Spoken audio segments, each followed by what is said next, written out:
لیکن ان سرائے کا مطلب چونکہ معلومات فراہم کرنی تھی، لڑائی نہیں چھیڑنی تھی، اس لیے ان کے ان مہموں میں کے اندر کسی قسم کی لڑائی پیش نہ آئی۔ صرف قریش کو پتہ چلا کہ اب ان کے راستے میں کڑا ہونے والا ہے، کوئی کڑا ہونے والا ہے، اور عرب کے لیے بھی یہ بات عجیب تھی، چونکہ پورے تمام قبائل عرب قریش کو بیت اللہ کے متولی ہونے کی حیثیت سے ان کے قافلوں کو چھیڑتے نہیں تھے، حتیٰ کہ لوٹ مار کرنے والے، ڈاکہ ڈالنے والے، یہ چور اور ڈکیت بھی، یہ ڈاکو بھی قریش کے قافلوں کو چھیڑتے نہیں تھے، اور ڈرتے تھے کہ اگر انہوں نے کوئی گستاخی کی تو جس طرح ابرہہ تباہ ہو گیا ہے اسی طرح یہ بھی تباہ ہو جائے گا۔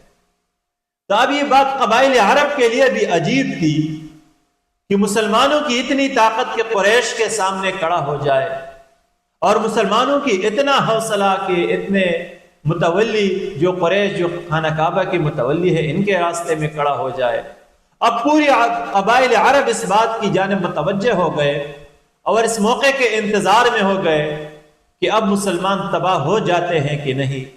اور جو قوم تباہ ہو جائے